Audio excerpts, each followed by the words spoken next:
করেছিলাম, ভক্তকে মূল্যায়ন করিনি, যার জন্য আমার মানুষ আজ দেখুন কত মানুষ দেশ ভাগের বলে ছিন্নমূল মানুষ, রিক্ত সিক্ত দারিদ্র মানুষ, কেউ ফুলের ব্যবসা করে, কেউ শিয়ালদা বাজারে কোনো একটা মোড়ে ফুল বিক্রি করে। আমি কোথাও গেলে দেখলে পরে আমি বুঝি যে এই মাটা আমার ঘরের মা, তার ছেলে শিশু কোথায় রেখে চলে এসছে, এখানে ফুল বিক্রি করছে।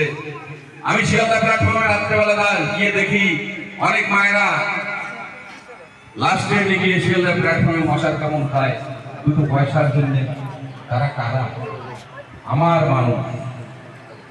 কষ্ট হয়। আগে বললেন বড় মুখে মুখে সদা সদমিত্র রবে, হাতে কাম মুখে নাম সদা সত্য পাবে। তুমি না ডাকিলে হরি তোমাকে ডাকিবে। হরিকে ডাকার জন্য চুল দাড়ি আচার মালা টাঙ্কা বাজানোর দরকার হয় না। আমার সমাজের মানুষের, আমার মানুষের দুঃখে, আমার প্রতিবেশীর দুঃখে, আমার আত্মীয় বন্ধুর দুঃখে, ঠাকুরের অন্তরাত্মা ভক্তের দুঃখে যদি আমার ব্যথা অনুভূতি না হয়, আমি কিসের গোসাই, কিসের মতুয়া, কিসের রক্ত? এই রক্তে উমাচরণ জন্মগ্রহণ করেছিলেন। আমরা তানার কোনো স্মৃতি চিহ্ন পাই না খুঁজে। ভক্তের অপমান ভগবান সইবে না। আর ভক্ত না থাকলে ভগবানের মূল্য কোথায়? আজকে যাদের ভোটার লিস্ট থেকে নাম কাটা হলো তারা কারা? একটু খোঁজ নেন না। তারা কি আদৌ রোহিঙ্গা, আদৌ মুসলমান, আদৌ জিহাদি? তারা মতুয়া। আপনি শিয়ালদার থেকে বনগা লালগোলা কৃষ্ণনগর লাইনে রেল লাইনের পাশে বসে আছে, তারা কারা? আমি কিন্তু এগুলো ফলো করি। যে রাত যশোর, খুলনা, ফরিদপুর, হয় সাতবার, বোলতল, চালতলা, নারকেল বাড়ি, ওরাকান্দি, আরকান্দি, নিজামকান্দি, ফলসি, হয়তো রত্নডাঙ্গার আশপাশে কেউ ছিল, তারাই আজ সর্বশান্ত হয়ে এসে রেল লাইনের তলায় বস্তিতে তাঁবুর তলায় এই গরমে কিভাবে আসে একবার ভেবে দেখেছে?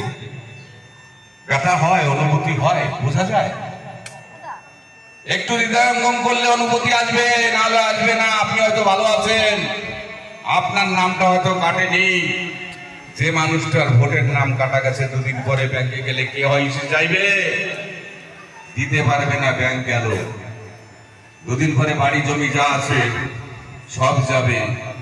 ডিটেনশন ক্যাম্পে কিন্তু মুরগি পোষার জন্য করছে না।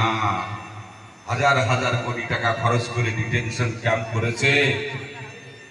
যারা ঠাকুর বাড়িতে এসে বড় বড় কথা বাতালা দিয়ে যাচ্ছে, প্রতিশ্রুতির বন্যা বোয়াচ্ছে, যারা বাংলা ভাষায় কথা বললে বাইরের আমার মানুষকে যারা বলছে রোহিঙ্গা, ব্যথা হয় না, কষ্ট হয় না?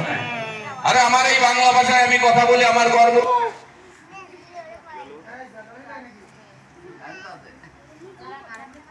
হ্যালো, আমার ব্যথা হয়। অনেক শহীদের রক্তের বিনিময়ে এই ভাষা পেয়েছিলাম। আমার মাতৃভাষা বাংলা, আমি বাঙালি। আমি নেতাজি সুভাষের বাংলার মানুষ, আমি ক্ষুদিরামের বাংলার মানুষ, আমি বিনয় বাদল বিদেশের বাংলার মানুষ, আমি মাতঙ্গিনী হাজরার বাঙালির মানুষ। আমার গর্ব হয়। যাদের স্বাধীনতায় অংশ নেই, ভূমিকা নেই, তারা হঠাৎ দিল্লিতে ক্ষমতায় এসে তাদের একটাই উন্নয়ন, হিন্দু আর মুসলমান। গুরু ঠাকুর কি বলল? এ ব্রহ্মাণ্ডে যতজন আছে এক জাতি বলে গণ্য পাবে মোর কাছে। আমি যদি আমার বাবার কথা উপেক্ষা করি, আমি কি মতুয়া? গুরু বললে ব্রহ্মাণ্ডে যতজন আছে এক জাতি বলে গণ্য পাবে মোর কাছে। আমি বলছি হিন্দু আর মুসলমান। এটা কি ঠিক? 3 কোটি মিয়া দল নিয়ে যায় না ওরাকান্দি, চোর গোসাই যায় না ওরাকান্দি দল নিয়ে, জহর গোসাই ওর সঙ্গে যায় না। এরপরেও যারা আমাদের হিন্দু মুসলমান বলে লাগিয়ে দিচ্ছে, যেহেতু অল ইন্ডিয়া মতুয়া মহাসংঘের গোসাই পরিষদের দায়িত্ব আছে, আমি আসামও গিয়েছি, আমি মহারাষ্ট্রে গিয়েছি, গুজরাট গিয়েছি, দিল্লি গিয়েছি। সেখানের মুসলমানরা কি পাকিস্তান চলে গেছে? সেখানের মুসলমানরা কি ভেনিশ হয়ে গেছে? কি মনে হয়?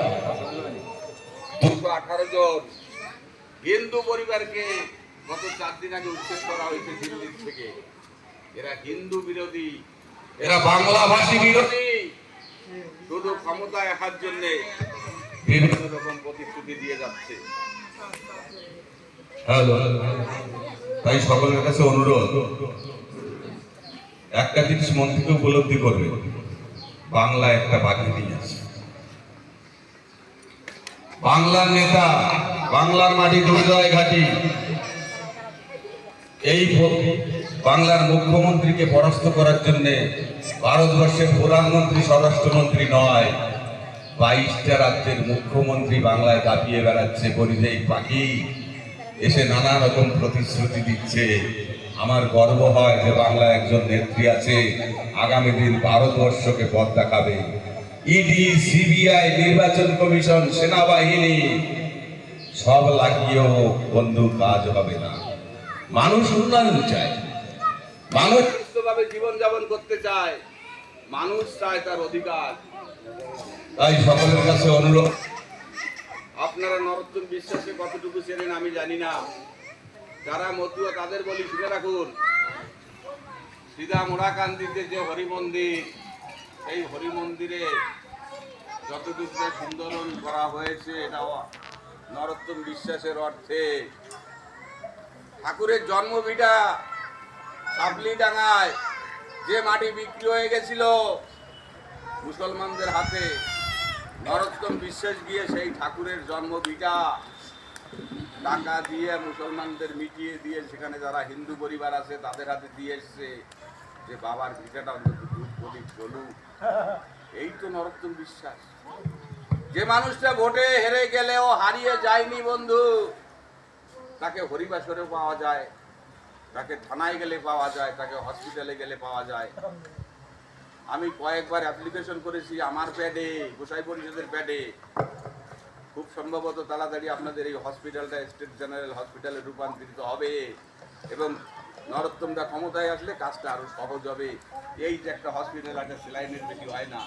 আরে ঠাকুর পরিবারের লোক, ঠাকুর বাড়ির পাশের হসপিটালটা তো অন্তত ভালো কর, একটা স্টেট জেনারেল হসপিটাল তৈরি কর, যাতে ঠাকুরনগর গাইঘাটার মানুষ ভালো পরিষেবা পায়। 500 টাকা 5000 টাকা ও দিয়ে জীবন যাপন হয় না। একটা মানুষ অসুস্থ হলে তার প্রাণটা যদি ফিরে পায়, ভালো একটা হসপিটাল দরকার। তাই সকলের কাছে অনুরোধ, যে মানুষ ভোটে হেরে গেলেও হারিয়ে যায় না, আপনাদের পাশে থাকে এমন একজন মানুষকে আপনারা দুহাত করে আশীর্বাদ করুন, যাতে সে বিধানসভায় গিয়ে আরো বৃহৎভাবে এই ঠাকুরনগরের বা গাইঘাটার উন্নয়ন করতে পারে। এই দাবি, এই প্রার্থনা রাখছি। আমাদের আরো কয়েকটা মিটিং আছে, অনেক কিছু বলতে ইচ্ছা করে, বলারও আছে, কিন্তু বলতে গেলে আর বাকি মিটিংগুলো হবে না। বুদ্ধিমানের ইশারা কাফি। বাংলার মুখ্যমন্ত্রী ভালো হোক আর মন্দ, যে প্রকল্পগুলো আপনার বাড়িতে এমন কোনো পরিবার নেই যে একটা প্রকল্প তার বাড়ি ঢোকেনি, কম হোক আর বেশি হোক। আর যারা বলছে কি লক্ষ্মী অন্নপূর্ণা ভান্ডার নাকি একটা নতুন নামকরণ করেছে, আরে দিল্লিতে তারা 16 মাস ধরে 2500 টাকার জায়গায় 25 টাকাও দেয়, বাংলায় এসে দেবে। মানে ওদের কাজই এই। আসামে বলেছিল তোমরা আমাদের ভোট দাও, আমরা তোমাদের নাগরিকত্ব দেবো। আমার মানুষগুলো হজায়, আমি গেছি হজায়, প্রত্যন্ত গ্রামে আমার মানুষ বসবাস করে, কত কঠিন অবস্থার মধ্যে তারা জীবনযাপন করছে, এগুলো না দেখলে বোঝা যায় না।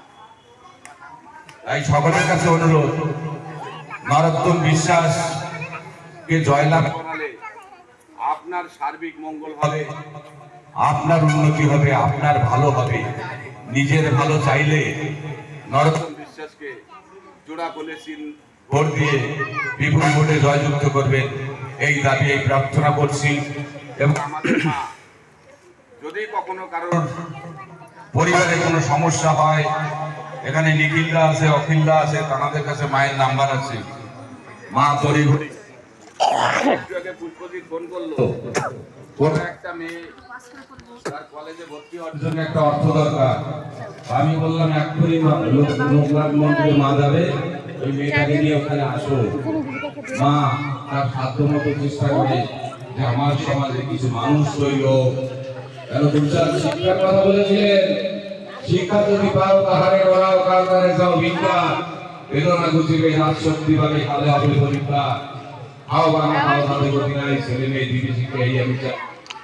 মা বিভিন্ন বাংলার বিভিন্ন জায়গায় আমার মানুষের শিক্ষার জন্য বিভিন্ন রকম সহযোগিতা করেন। তাই মায়ের সঙ্গে যোগাযোগ রাখবেন এই বলে